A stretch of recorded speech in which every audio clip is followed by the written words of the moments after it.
There's actually more interesting things about Somaliland. There's a cultural link.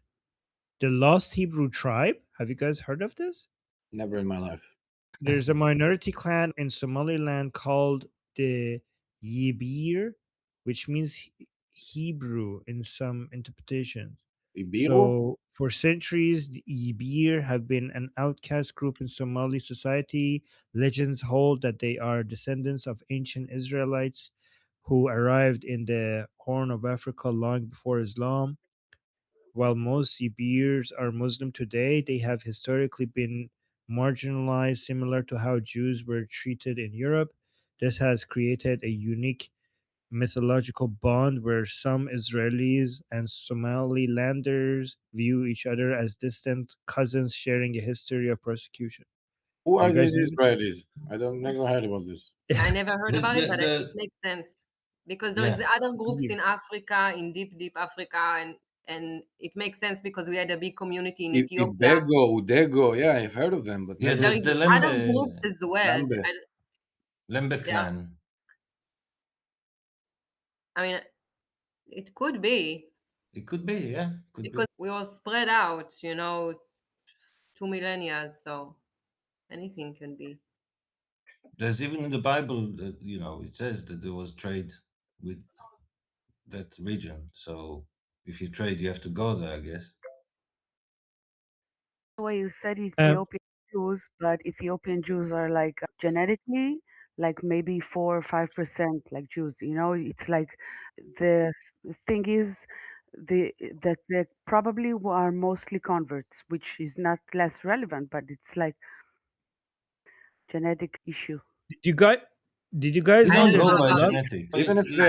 Even if there are converts, There's a link. it doesn't really matter because we're talking about converts that did it very early, very Exactly, early. exactly. I'm not saying they're not Jews, yes, but I'm just saying genetically is like very, very small percent. Ethiopian Christian community is really old too. Like I think they're the only ones that use like the oldest texts. Ethiopia is They very old. yeah, like the Ethiopian Bible has all the Dead Sea Scrolls in it, like all of it.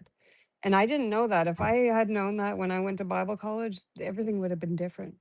I think. It's a But Semitic language as well, right? yeah, like they have held true to the ancient texts, and that makes sense why some would convert to Judaism. I just There is There an was amazing story about Ethiopian Christian. They stood against the Muslim invasion very strongly, and they got help from the West, which is surprising. wow, that's interesting. there were very early Jews in Ethiopia for sure, but we think they mostly converted to other religions. But there were definitely Jews in Ethiopia. No, I was just gonna say there was like theories that they hold the Ark of the Covenant and everything. Yeah, And this old church in Ethiopia, yeah. yeah, I've heard about it, but it's not.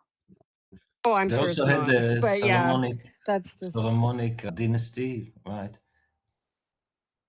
They're good luck. Maybe they're just LARPing for centuries, but there is something going on there. All right, guys, I need to read this to you because I'm reading this, and this is actually like a spy novel. Because this whole Somaliland Israel thing is actually crazier than I thought. In October 2025, 2 months before the official announcement, Somaliland's president secretly flew to Tel Aviv. Did you guys know this? He reportedly met with the head of the Mossad rather than just diplomats. So I read This firm that said 3 weeks ago there was supposedly tightening of the security relationship between us and them. That was 3 weeks ago, but nobody knew that it will come to this. I think there's already Israelis there doing stuff. Oh, for sure. For sure. We Security wise, for we sure. will not declare this before we check them and we are very sure that they are all on board with us and there's like no question marks. some reports suggested that Israel was looking for countries to accept Palestinian refugees from Gaza. Oh, this is Nail Bunny's solution. It's everywhere. And Somaliland was discussed as a potential location in exchange for money and recognition. Both governments have officially denied this is happening, but the mere existence of the rumor shows how desperate the bargaining was behind closed doors. Okay, I will bet they were. They will Imagine, take yeah, only a small yeah. number because they're only 6 million, and we don't want to turn it into Palestine, right? We don't. But I've even if you send, it, see, what? I've changed my mind. I was saying it in the chat yesterday, but then the conversation went off in a different direction, so I never said it. But I was looking up how big Qatar is, and it's basically it's twice the size of Israel, and its population is 3.1 million. Qatar? And yeah, And and it's actually citizens are less than 500,000 of those. the population. That's I don't think it wasn't Yeah, based on citizenship, the local slaves. but I think if Qatar has all this money to spend in in other countries and influencing, universities all over the world in the West, and having all these organizations that are just fronts for the Muslim Brotherhood, if they've got all that money, I think that they have got plenty of room. I think they should take 6 million of these Palestinians. And then their money can be put to the use of housing and clothing and feeding and de radicalizing these people. I think it's their responsibility. And then they won't have any money that's excess and left over to be meddling in other countries. I think that that's a solution right there. All of them go to Qatar. And that's far The Yes, enough away problem from Israel that we're Mordechai The offended. Gital problem is suggested it. reality. the Yes. problem is that they will not accept it, and it actually works with poorer country because they're desperate enough to accept money in exchange for accepting Gazans. So if you're rich, you don't need the money, so you're like, hell no. But if you're poor, you're like, sure, bring them here and we'll take the money. Yeah, but You- That's Qatar, all anybody really needs to do is expose them for that, and they're a pariah state. But they're exposed, and there's No, it's and not. What will happen is it will turn into Palestine, and in 50 years they will take over and they will control all the wealth. We don't want a Palestine. No, but we do. They're But we can all send in them. one far away, all in one place far away. Very easy to bomb all at once if you need to, too. You can't put, oh my god, I don't how know about the the South 6 Poland? million number. You have 2 million in Gaza. This is one group. And then you have the other side, whatever Or you want to call it. They are not moving that fast. Not all of them are the same. This is more tricky, many Yes, groups, many interests, many cultural differences, many different. So these two groups cannot come together, but also this group cannot come together as a group. yeah, but Qatar So it is can be 6 pretty million lucky. somewhere, like Many, all you of know, them. they're They are if not they're six. so if they're so in love with these people, take them. we should take Yeah, it. We but should they're turn them not. all They to will But not take refugees. them. They you will know not Let they take us are them. not make in love them. with these people. You They know will. that this is what they are saying because it's a tool. They will So not take if them. you understand that this is a tool, you cannot say, oh, if you love them, you take them, because they don't love them like they are their own. They are loving them because they are a tool that they use. I guess Actually, Nobody, I think the nobody. students from in the USA love them. They should figure it out. They should They build love houses in their own hands nobody. to feed the Nobody. school. The only people who show them some love is the IDF because they put too much effort into yeah. trying to save them. So I think the only people that actually show some love to them is the IDF. But Deborah wanted to say something. Yeah, definitely. Muslims love the conflict, the Palestine conflict. They don't give a shit about the people. And honestly, the Gulf states have taken them in many times. Saudi, like all those countries have taken them in over and over, and they've proved to not deserve it anymore, kind of thing. No, Because I mean, Saudi Arabia didn't it's, take them in. Jordan did. Lebanon did. I'm Syria saying did. in the past, Saudi has Yeah. taken them in the Saudi has past, taken a but they learned limited number. Saudi has taken exactly. a But limited number, and they kicked back everyone. They Yeah. did not right. leave one. Yeah. Exactly. So they do it, and here's the problem: the West just doesn't get it. Like I've seen now some like Gulf like imams coming out and trying to explain to the West that the reason we don't let any Islamist groups thrive in our countries is, because of this, this, and this. The West is the only one that lets Muslim Brotherhood and all of these other groups thrive. The Muslim countries don't, because all of them want to overthrow those countries. So they don't want to do it. It's just unbelievable. They want Palestine to have their state. They don't want the people to move out of there. It's like, no, that's not the point. That's their land. Like that's Israel. Like you can't just move Israel somewhere. So I think they have that Yeah, same passion of maintaining that land. Like leaving is not yeah, an option. exactly. They were part of the reason why these people actually want a Palestinian state is because they're afraid that Israel is going to send these people to their country if they don't get a state. You saw the walls. You saw the walls that Egypt built. Yeah. That I that, that know. Yes, alligator it's actually bigger than Israeli Wild. wall. alligator It's Alcatraz look huge. like a little Yeah. baby. Yeah. It does. It looks like a prison. It's wild. And not When I only that, Egypt is extreme. Like they have the Muslim Brotherhood and Al Azhar University and all that, and they still don't want Hamas in there or Just Palestinians. think about it for a second. That let's say the war of Putin's war in Ukraine, and then Poland decided because of the war that to triple the armed patrols on the border. This sound it's insane. Wow. Yeah. when I said Qatar loves them so much, I was kidding. It's that they fund Palestine Action, Right. Students for Right. Palestine. They fund all of those I organizations in have a Western great We countries. know, analogy. we know. I have We a know great that you are analogy. joking So because of if they're this going stuff. to give all this money to fly that flag in all these Western countries, well, I have a better use for their money.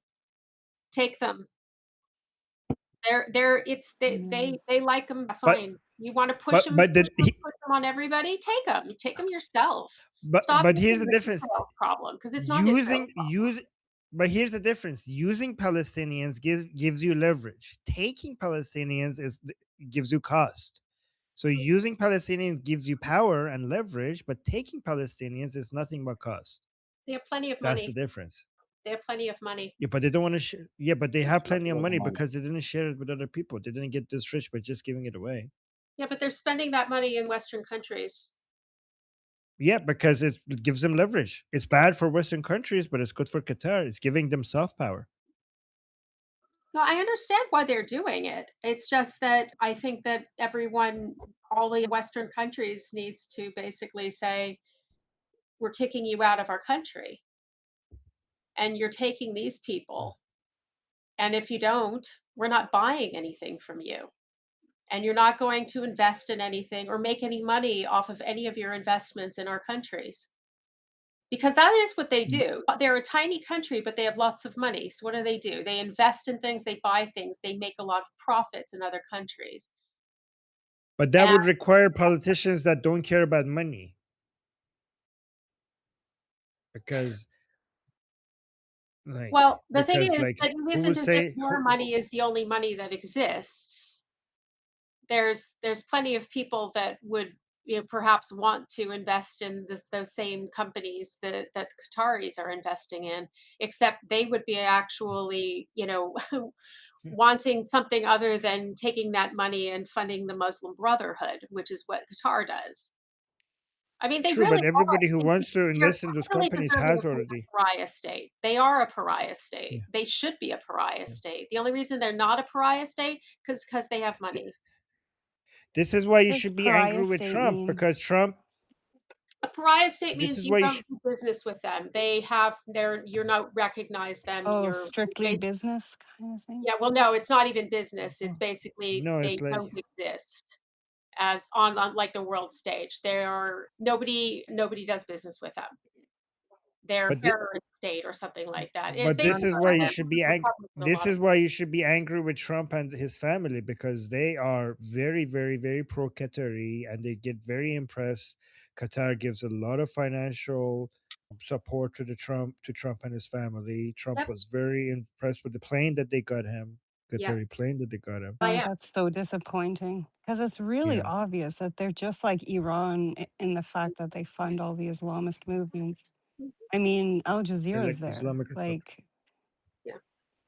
sorry, Yeah. yeah, Islamic In Republic. Israel, Sorry. Bibi It's called not them just. a It's not. complicated country, okay? It's complicated. You have interest as the world to continue some kind of status quo peace, equal, okay? And Qatar is getting normalized, okay? Because they have businesses that are kosher and businesses that are not kosher. So it's hard for some countries, especially the countries that their democracy is threatened by kleptocratia, the rulers of the thieves, okay, where only money talks. Trump is this guy. I'm sorry, Bibi is this guy. Qatar is this country. Other countries as well, but also Putin can do business with them because money talks, so money talks. No values. Nobody cares about his own citizens. Oh, yeah, Do you I, I, think I mean, I, it's sad, but this is just the reality. You cannot be sad for reality, just to understand it. do you think the Trump administration could be doing this as like a, keep the enemies close strategy?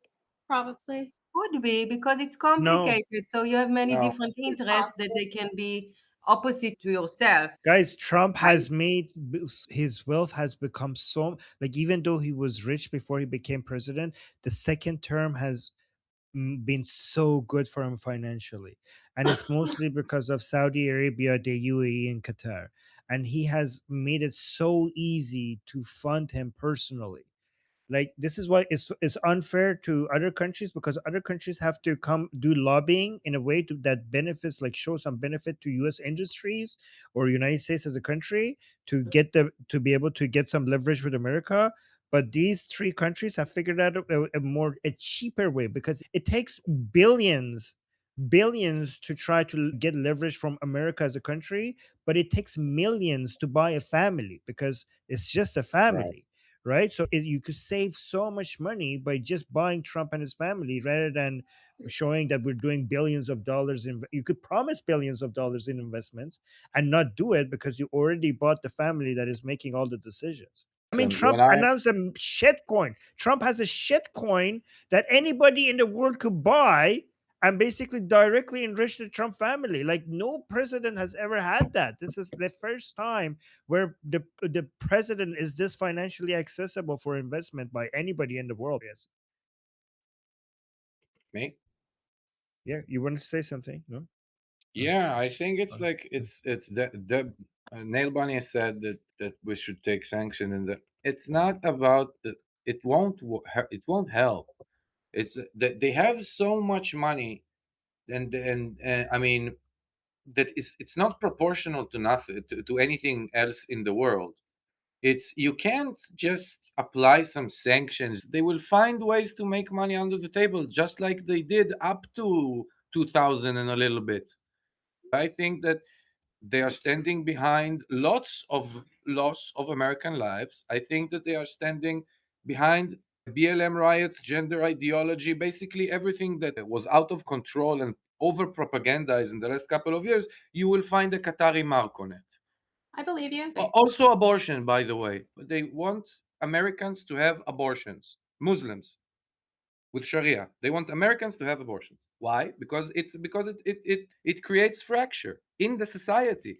And this is the kind of things that they pay. These are the kind of things that Trump authorized in the last meeting that they have. All of this money for investments in America. In what exactly? In what? In the Bill of Rights? In what is the investment? It's exactly in those kinds of things. And I think you should I think that if the America is not doing it, I think that Israel should do it, and I think the Qataris should be threatened by war. I honestly think that. And like, leave the West alone. You have enough. You have Yeah. so much money, you don't know what to do with. Leave the West alone, or the Yeah. West will knock on your door. I agree with that. That's why I'm saying give them something to do. What Here, take what do these you, people. Take them. Rehabilitate them. what do Real, you think you know. what do you think about these headlines about Stein, Urich, Einoren? there's a real possibility that Qatar has infiltrated, or actually, how do you say it, Infiltrated into in it. our government, into the Yeah, closest circle of Bibi, maybe even Bibi. yeah. So, I mean, reality. I don't say what to do, what not to do. I'm just saying the reality is harsh, and Those all things our happen. You need. ideals and like, oh, I want the world to be so pretty and nice. We are very far away from this. I I mean, mean, it's I also scary think for that me because just the thought that Qatar has, I don't know, talk to me as a citizen through my government, through my, it's very scary. And I Yeah, don't even want to think about the other stuff. I'm just but saying that, okay, the minimum. if they can have a puppet in the Israeli government, they can have a puppet everywhere, and you need to be fearful. yeah. I don't think that you should say that Qatar, UAE, and Saudi Arabia are as if they're all equal. I don't think that Saudi Arabia and UAE are like Qatar. I think Qatar is truly, I mean, the other ones aren't funding the Muslim Brotherhood. Qatar is. They really are. Yeah. That is exactly what they're doing. And the UAE has said this. I mean, and I don't know, I saw an interview, I can't remember the guy's name, but he's sort of the opposition and he had to like flee Qatar and now he lives in London. And and he says that is that they are the Muslim Brotherhood. That is the country that is funding the Muslim Brotherhood. So just think that one of the closest person to Bibi was in a arrest and investigation for getting messages from Qatar to say it to Israel, and it's in the name of Bibi, for Benjamin Netanyahu. Everybody Puppet. thinks Bibi is talking and it's Qatar talking, and everybody's falling for it. We don't know how long, how deep. We don't know anything. We cannot trust anyone here now because of it. And you're talking about like far issues, and I'm talking about now, the last few years, before the October 7 happened. The left said Bibi has weird interests, he's doing weird stuff. We think there is more to it, but it comes out in the end. There is Yep. a positive thing that I can share Yeah, is but, that No, let there's everybody and finish. sorry. there's a woman, she's a political commentator here in the UK named Alex Phillips. And she's I really like her. She's great. She's 100% behind Israel. So, all I can say is we like her. And she's actually said about Qatar is that she's talked to a lot of people sort of off the record, and that people that she trusts are trusting Qatar to move in the right direction. Something like that. I'll have to look it up. And so she said, she's actually not worried about them I'm because she happy knows for Why? that her, they're but my homeless prime people. minister is accused of sending me messages in the name of Qatar.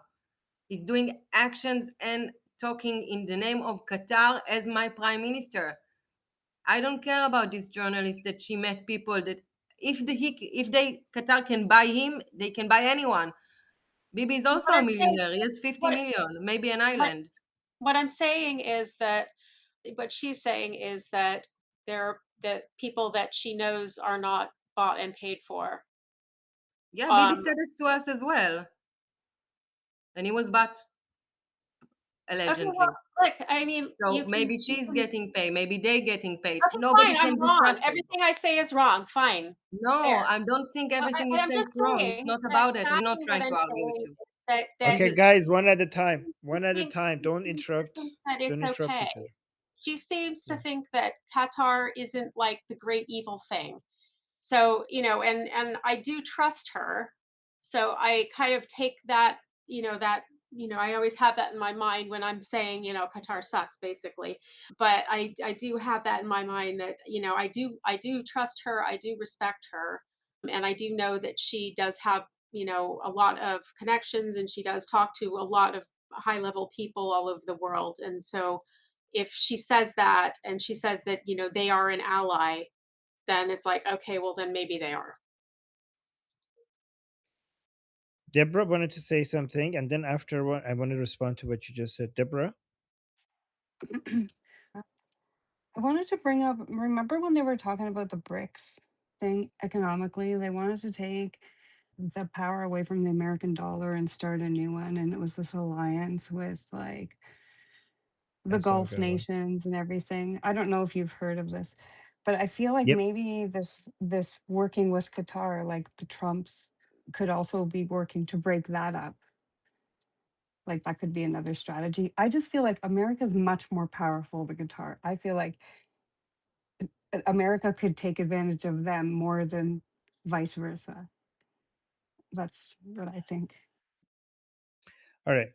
So I think Qatar is a major US ally, and this is more strategic, and they don't give a shit about our values. Like, we're talking about much bigger powers, much bigger economic interests, much bigger industries, much bigger trade routes, much bigger United States has one of these major military bases in Qatar, and they don't give a shit about, like, us thinking like, oh, they're investing and they're spreading wokeism in American university. Like, the military doesn't give a shit about that. The people who have billion-dollar investments in Qatar or shared projects with Qataris, they're not going to look into what we think about the values of Qatari spreading. Like, this is like a lot bigger powers are. So when it comes to economic interests and military interest and trade routes, yeah, Qatar is a major U.S. ally, and yes, United States is much more powerful than Qatar, and they could do whatever to Qatar they want. But as long as it's serving their interests, they don't give a shit about the values that we are talking about. Like, too many people are making too much money for them to come and listen to us about who's funding. Like, oh, they're funding Tucker Carlson. We don't give who gives a shit. Like, they're funding, I don't know, left AJ Plus is spreading wokeist ideologies in America. Like, why would a rich billionaire that is like signing a multi-million, like $100 million deal, all of a sudden care about that, right? So that's the issue. Like, we're facing much bigger powers, and when it comes to what is considered an ally, as long as Qatar is not directly doing anything that the major that I mean, their soft power, we might not like them, but a lot of American politicians know, well, that means that if I need them for my campaign, they have a lot of soft power in America. They have a lot of leverage. So these are not the people you piss off, or else they use all their media power in the United States to try to remove you from politics. If they can get to Trump, which is the president, like, who are we even talking about? Are we talking about senators and congressmen? If Trump can be bought, of course all the other ones can be bought. I mean, I just looked at how much they invest in Trump alone. So the Qatar Investment Authority, which is an investment fund, injected roughly $1.5 billion into Jared Kushner's private equity firm, which is called Affinity Partners, in late 2024 and early 2025. In April 2025, the Trump Organization announced a $3 billion partnership with a government agency to build a Trump International Golf Club and villas in Doha. And then we have the luxury budget, which is much more luxurious than even Trump is ever used to. Like, that's the kind of a plane that Trump, even though he's a billionaire, cannot afford to have. That's how expensive that plane is. And shortly right after that deal, Trump signed a executive order providing Qatar with a NATO-like security guarantee, vowing U.S. defense if the nation is attacked. So not only they're not making Qatar into a pariah state, they're treating it like a NATO ally. So it's just basically the opposite of what we are asking for. Go on, enabling. Who was it? Cat Who was lady. it? Cat lady. Cat lady. Yeah, it's not new. I'm not sure why everybody is so surprised all of a sudden. China has been owning half of the US for the longest time and has influence in the universities and also has foreign immigrants and for like Chinese immigrants to the US which have this law that they have to report to the government if they ask them for. It's not new. It's not new. I mean, we didn't say it's new though. I mean, this much investment in Trump's family is new though. this much investment directly in the president is new. And also what's new is buying out, like, investment directly in politicians rather than investing in American industries. That is not new. You're right, that is not new if you're just buying out companies. But this is like, just, I mean, we never had a president in the United States where you could financially influence this directly. This is new. So yes, buying like sports teams and this company and that company and building this infrastructure and doing some partnership here and there. Yes, many countries do this in America, but just doing things that is this directly economically advantageous to the president, this is the first time.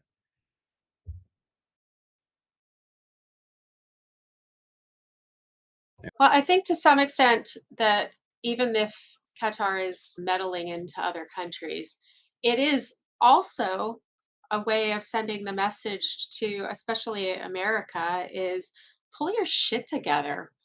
I mean, seriously, stop letting this tiny country, stop being their bitch. Teach your kids right from wrong. Teach them that terrorism is bad. So when they go to university, one professor doesn't turn them into a terrorist. Give your kids some spine. It really is appalling just to watch how pathetic American kids are. They're just so malleable. I mean, don't they have any kind of personality of their own where they can actually stand up and say, actually, I think you're kind of maybe full of crap? They're just so afraid of, people calling them names.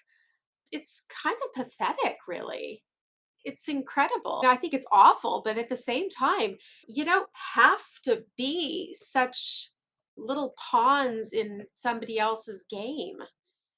I just wish that people stood up to them. But in America, people are too busy fighting with each other on social media and canceling each other and calling people names. Find something better to do with your time. I think it's probably why I like Israel so much, is that you may be under massive amounts of threat, but it also makes that you're a lot more focused on what's important instead of thinking about such irrelevant bullshit that has nothing to do with you. It's kind of, just focus on your own stuff. I think that America really needs to get back to that. And I've never seen such a divide between left and right in America. And I hope that the vast majority of people are actually in the middle, and that it's just like the media makes it look as if it's this gigantic divide between left and right and everybody hates each other. And I think that it probably is most people are in the center. And people don't realize that most people are in the center. I mean, I've said it before, maybe not here, but I always come back to this. In East Germany, everybody thought everybody loved the Stasi until the Berlin Wall came down and everyone realized that everyone hated the Stasi. They did not know that because everybody thought everybody else, well, I'm by myself. And then they find out, oh no, it's all of us. We all hate the Stasi. And that is it. And I think that that's the truth in most cases, that most people are reasonable. And the real lunatics are what get all of the attention, especially in social media. They get all the clicks, basically. And it makes it look like they're bigger than they actually are. And I think that Qatar has probably a hell of a lot to do with that too, because they own a lot of media. I think that it gets covered because they want it to get covered. They want people to feel like their country is falling to pieces. And it's just a mirage.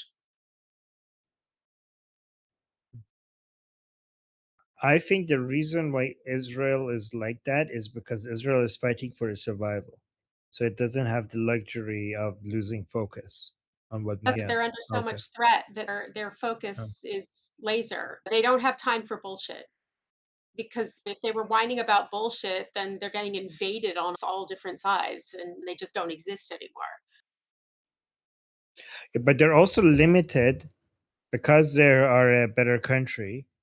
It brings it some limitations. So for example, Israel can never do what Qatar and the UAE and Saudi Arabia does, like, and go and make Trump's family rich. Because I mean, Israel is a country that they're continuing to drag Netanyahu to court over some cigars and a champagne bottle, right? So imagine a country like that with that much of an accountability. Again, I'm not saying, guys, I'm not saying if it was okay. I'm not saying they shouldn't or should. I'm This is descriptive. This is not normative, okay? I'm just saying, when you have that level of accountability, you're not going to be able to just take a whole bunch of money and just bribe Trump's family to get their favor. Like, the money, when it gets spent in Israel, people need to know what the fuck is this. You cannot have any corruption. Then every dollar needs to be tracked, where it's going, why it's going there. People want to know how their tax money is being spent, right?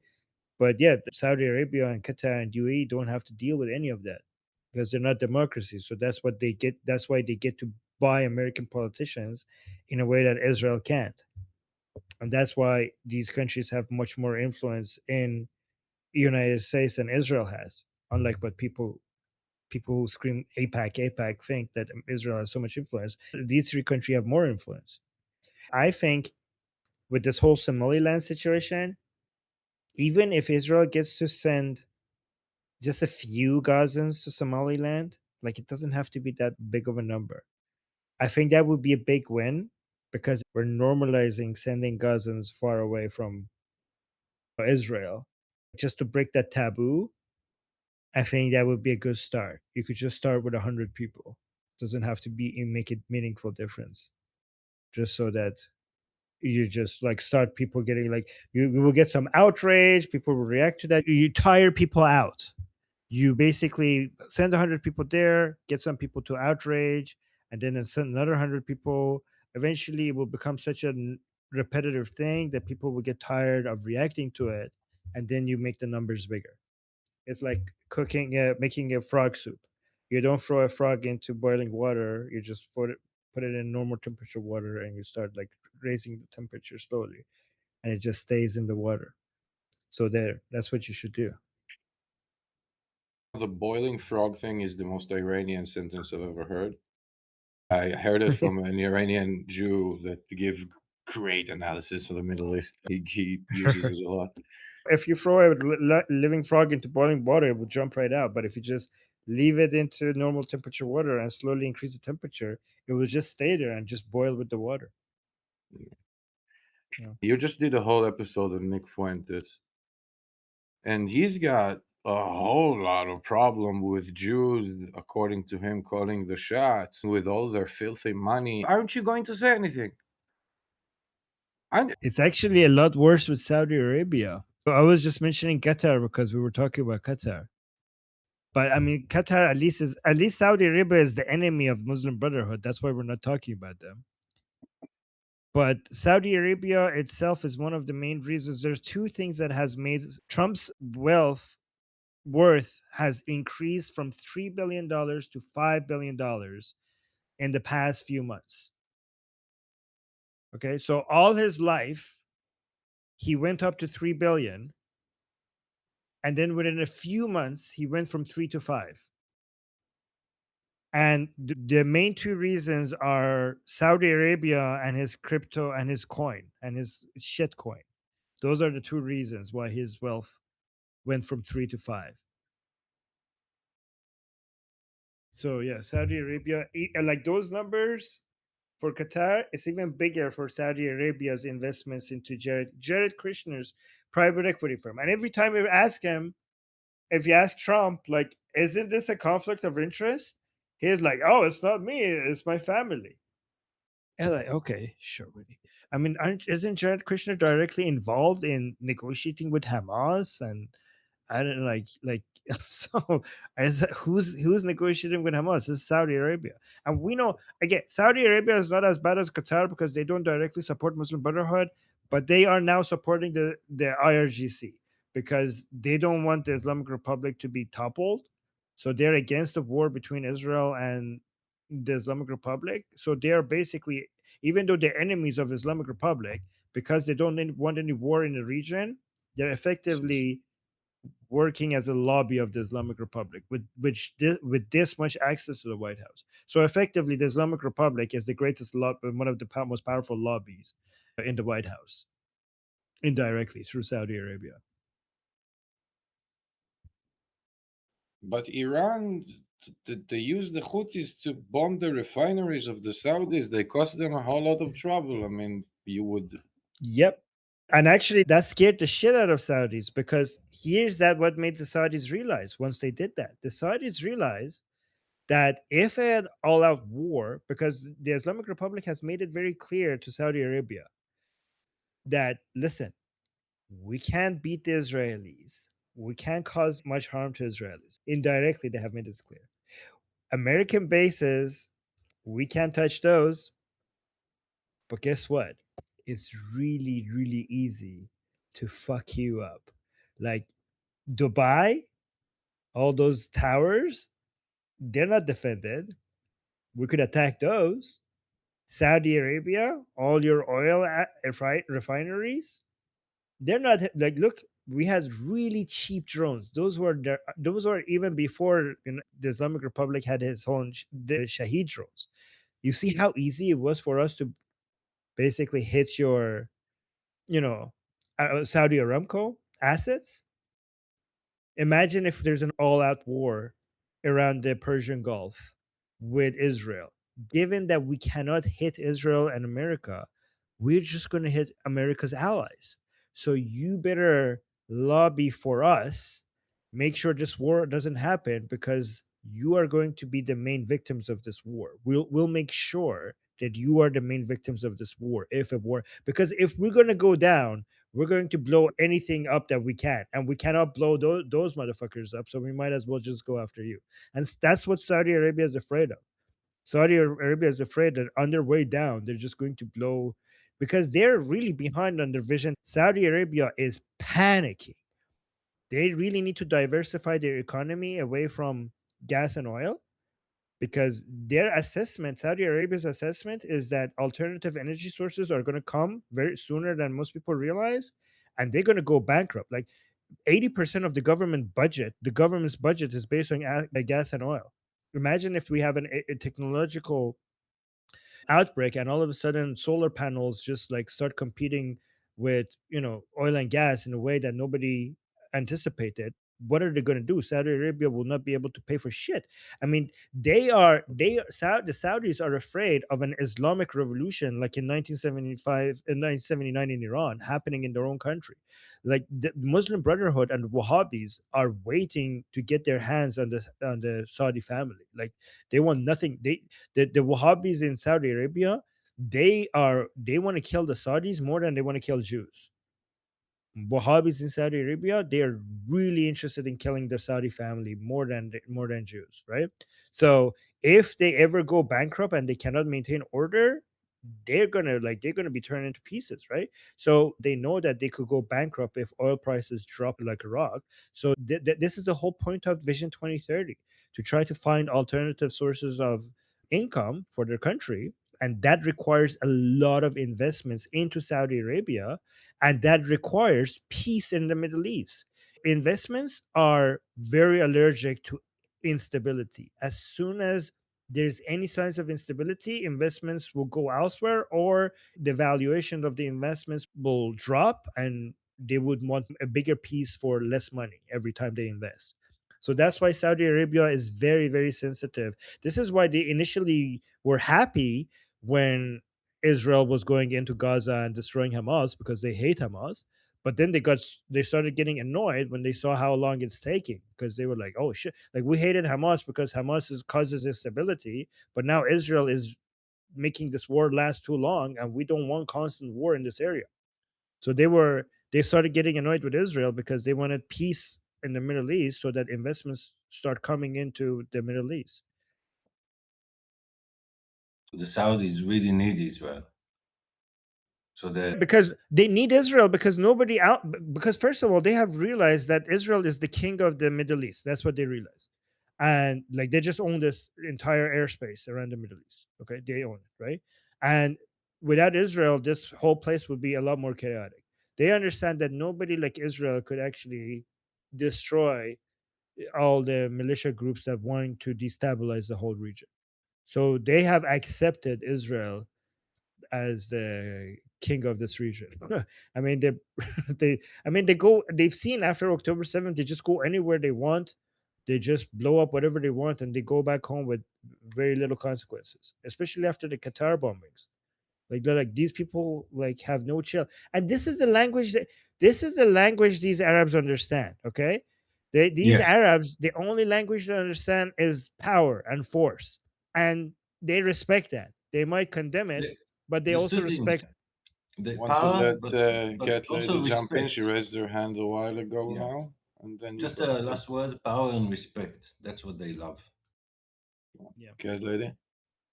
It's not only power and respect, it's about it's not a nice word, but it's a dark way to describe it. It's desperation, because when you have a group that everybody hates, you know they cannot betray you so easily.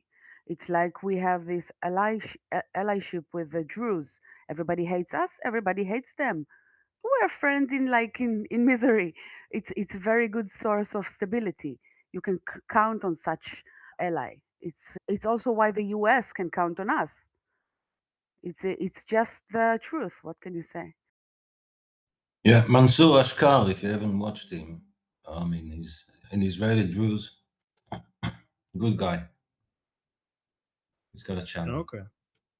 Yeah, I think you talked to him, Armin. You did a live with him.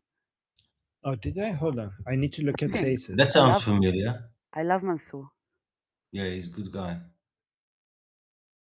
Did I do a live with him? Sorry if I don't. Guys, I'm really bad with names. Need to see people's Me faces to too. But remember. I remember Oh him. yes, of course. He's my. He's I really love. nice. Yeah, of course. Yeah. I did the live with him. He's the Druze guy. Yes. Yes, I You remember love him. he was Yeah. telling you You now, didn't see my live. You should go watch my live with him. yeah, I think I saw some of it. I can't remember now. It's a blur in my mind because I watched him in so many things. But Yeah. yeah, he told you about the Druze in Syria, right? In southern Syria. Yes, that's what the live. There's That's yeah, what I. yeah, yeah. That's the show I had with him. Yeah. Sorry, guys. I'm like people think I don't take my guests seriously. I'm just really bad with names. Yeah. Yeah, he knows a thing or two. He's no fool. Yeah, he does. I was very like I learned a lot from him on the show. Yeah. So it was interesting because I wasn't sure about how. What do you guys think about Jolani? Because that's what I talked to him about the show. Because do you guys still think like you cannot trust him? I mean, obviously you cannot trust him, but do you guys really think that he's like? I think he's better than Assad for the region. Like I think this is a. I mean, you should never trust anybody like that, but I think it's better than Assad. Why? Because Assad already has a signature, a stamp of I killed 500,000 people. You just wait to see what Julani is capable of and how destabilizing the Syrian continent, the Syrian piece of land is dangerous. But Just that's the even watch. nature of Syria, not Jolani. I think Jolani wants the Saudi Arabian model. I think he wants to be more like Saudi Arabia rather than ISIS and Al Qaeda. I All don't the I time go is trust with him. what Manfred says. I don't trust him, and I don't know whether he was behind the assassination of the Americans or not. I don't know if he played along, looked the other way. I don't trust him. When that Yeah, don't happened, trust him at all. Mansour said he was just like, he could have told them that that was going to happen. And he said that it's only the beginning. That he's just like that he said that there shouldn't be American troops being put in that position in Syria. They shouldn't have even been there. And it's only because, they're trusting him. And it's like, and they're not, you can't trust him. That's what Mansour says. He's ISIS. And But but he's not changed. He's ISIS. but it's not a matter of trust. It's a matter of interest. I'm not talking about trusting him. Obviously, you cannot I, trust anybody. I But don't it's a think matter that of interest.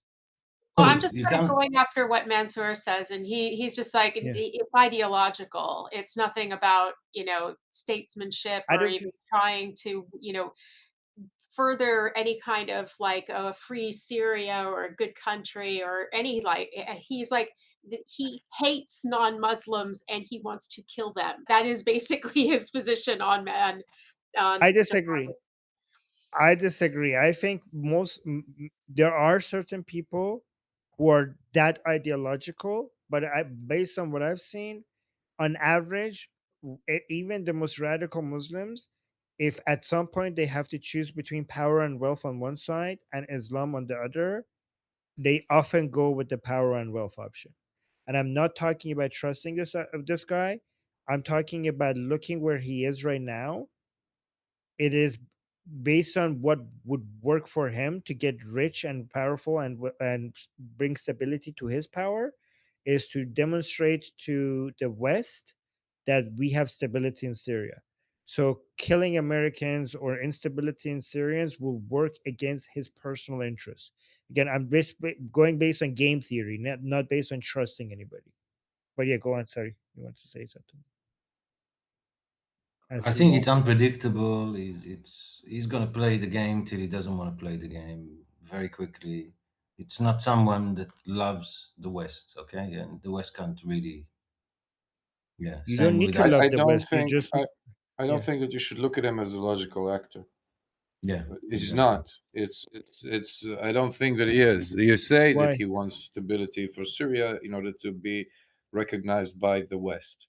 Syria is a shithole, and the West is looking to recognize anything in Syria that looks a little bit like it's okay, and that is the truth, and not the other way around.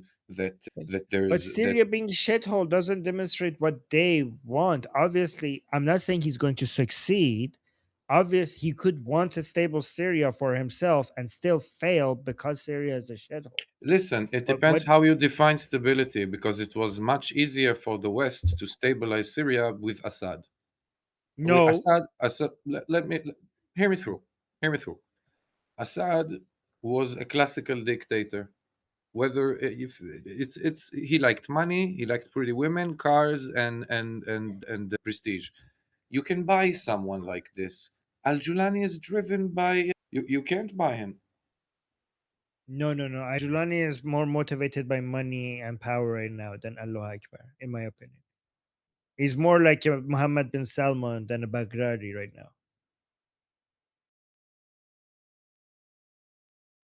But the I mean, people, if you're the motivated, states are not. you're not gonna shake hands. You're not gonna shake Trump's hands and smile at him. The people that put him in power, it's not like he conquered, Syria by himself. All those crazies, all basically his band of ISIS terrorists that put him in power, they're going to expect him to be ISIS. And as long as Yes. he's basically playing both sides right now. So yeah, maybe he as a person wants money and puts on a suit and wants to look normal or whatever. But it doesn't really matter as long as the people that put him in power are there.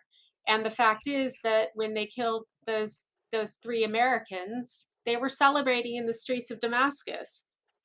His Okay, so people. He's going to get the the American people army. okay, so the people who put him in power were Turkey. The people who are keeping him in power is like Saudi Arabia and Trump, right?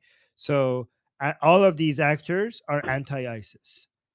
Turkey, Saudi Arabia, Trump is anti-ISIS. The part that you're correct about, if you just need to make a slight adjustment, it's not the people who put him in power. Anybody that put him in power is anti-ISIS. However, his army is filled with ISIS members, right? Turkey is And anti-ISIS. Yeah. Najolani's army is a Frankenstein monster of a whole bunch of different things. We have secularists, we have ISIS, we have Al Qaeda, we have everything. We have Syrian nationalists. Like it's a mess. It's amazing that it hasn't still turned against each other. The fact that they're still not having started killing each other. That's still a miracle, right? But there's a huge part of his army that is just basically full on ISIS, right? And it's difficult for him to do things. So this is where your concern is legitimate, because he needs to make sure that they don't come assassinate him one day. and he needs to deliver to his people what they want. They are his Yeah, people. what They already said he's they're a going to take Jerusalem. They said it. he has to deliver to all of these people. He has to deliver to Trump. He has to deliver to Turkey. He has to deliver to Israel, because if Israel is not happy, Israel is going to continue to come and bomb their assets. He has to deliver to ISIS. He has to deliver to secular He can't do nationalists. it. So how Syria can't is you a Yeah, say French he's not? delusion. So how can't you? So how can you say he's not playing on both sides? I Syria didn't say that. is a French delusion. So It you doesn't can trust exist. him. I That's what I said from the beginning. I said you cannot trust them. You give him No. money and you secure his future as the king of Syria, and he's happy. He's not going anywhere. He's not doing anything. Assad was the main bridge between the Islamic Republic and Hezbollah. There were And times that no. here's a, as evil as the many influences of the Jolani is, okay, at least one good thing about Jolani is that he broke the bridge. And the good thing about Jolani is he's very, very, very anti-Islamic Republic. So as much as he could be a problem for different people, he has broke the axis of your biggest problem. So Giuliani himself could be a problem, but your biggest problem is the Islamic Republic. And because Giuliani is now in power in Syria, Islamic Republic now doesn't have access to Lebanon. That's true. That's true. Can I say something? I saw lately like advertisement from within Syria where the government posted like this victory flyer or whatever, and it was like a map of Syria, and it was free Syria or something like that. Like, yeah, we brought good to you. Okay.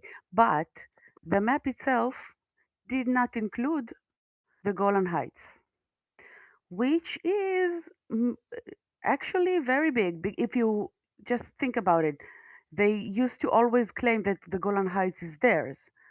So it might be one issue. But second point is just a thought that actually Mansour said together with, I think it was Khalifa, also a great Druze. They said, just imagine what if, like, we know Jolani was in the American prison for a couple of years. I think 10 years, I'm not sure. What if the CIA managed to flip him? We don't know. I wouldn't hold my breath on it. His army, the thing is that all of these people, the reason that they're not killing each other yet is because they're really focused on going out there and killing the Christians and then rolling over the border and killing Jews. So, I mean, they're not killing each other yet because I think they're more focused on killing other people. I don't think that they're going to be held back for I much think longer. I think Giuliani really wishes his men would stop killing Druze and Christians. But I really do think that, because it is in his best interest. It's true. But Yeah. this to me demonstrates that he doesn't have control over his men. He has ISIS soldiers, and they're not going to stop, and he doesn't have control over them. So where does that leave us? Well, I think Deborah raised her hand. With reality, Deborah, it leaves Deborah, us with reality, us guessing what will be, and all the hidden motives of everyone. It's not promoting us to anything. It's a nice game to play. Israel did the right thing by not waiting to see what happens. But in minutes after Giuliani gained power, just went into Syria and just blew up all their assets, all their military assets. And like, we're not gonna wait around and see who's gonna gain the upper hand. We're just gonna. This is our Yes. opportunity to basically fuck like destroy everything. So that was the right thing to do. But yeah, go Yeah, ahead, Deborah. obviously, because reality is just the facts, what's happening on the ground. So opinion, speculation, guessing, nobody has time for this. right? Let's hear Deborah. Deborah. Yeah, I feel like I don't think he can be bought off like the others. I think he's a liar and he's doing what he can. He'll take whatever money and use it. I think it's going to turn into something like way back when Hamas was first elected in Gaza, they were all seen by us as sellouts because now they were like doing all this, right? Oh, you're working with this guy and that guy and recognizing this and that. And look what they did. They lied the whole time. It was a huge deception. And they used all that money against them. I think it's the same deal. That's just how I see it. Well, I tell you one more thing. I don't know why you say that Turkey is so anti-ISIS. Of course, on the surface, they would say that they're anti-ISIS because they want to keep their European friends close. But they helped ISIS send a lot of oil while they were fighting in Iraq, and lots of Humvees with machine guns found the way in tactical places where it doesn't make any Well, sense if you didn't cross through Turkey. So they crossed through Turkey, and Turkey didn't do anything about it. well, That's because the Islamic Republic also gave Al Qaeda access to give access to move from one area to area, and sometimes they even went through Iran. They gave them access. That doesn't mean the ISIS and the Islamic Republic get along and they're not enemies. Sometimes you work with your enemies. Sometimes you give access to enemies. Sometimes even you weaponize your enemies because in that specific situation, it has some strategic benefits to you. That happens all the time in war.